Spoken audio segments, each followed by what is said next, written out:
పాటీదార్ ఒంటరి పోరాటం వృధా. 6 4లు 6 6లతో టీంకి మంచి స్కోర్ అందించిన లాస్ట్లో సూర్యాన్ షెట్కే రూపంలో కప్పు చేజారింది.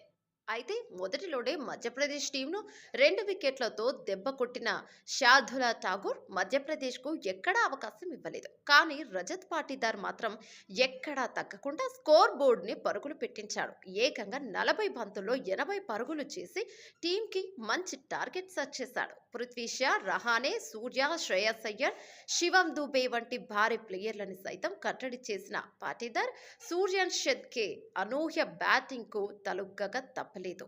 దీంతో మధ్యప్రదేశ్ ఆశలకు గండిపడింది. అయితే ఈ ట్రోఫీ ఆశాంతం రజత్ పాటీదార్ తన పవర్ చూపించాడు.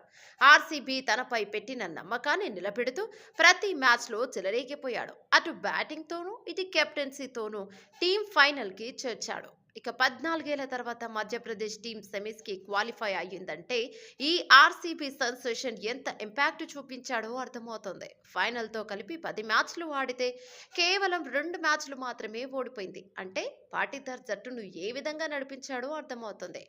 అటు రహానే ఇటు పాటీదార్ ఇద్దరు ఐపీఎల్లో కాబోయే కెప్టెన్స్ అని ఈ ఫైనల్ ఆర్సీబీ మరియు కేకేఆర్ మధ్య జరుగుతుంది అన్నట్టుగా ఫ్యాన్స్ అంతా వీక్షించారు. ఈ ట్రోఫీ మొత్తం ముంబైను రహానే తన బ్యాటింగ్ తో ఫైనల్ కి చేరిస్తే ఆర్సీబీ విధ్వంసం రజత్ పాటీదార్ మాత్రం అటు బ్యాటింగ్ లోను ఇటు కెప్టెన్సీతోనూ టీంను ఫైనల్ కి చేర్చాడు.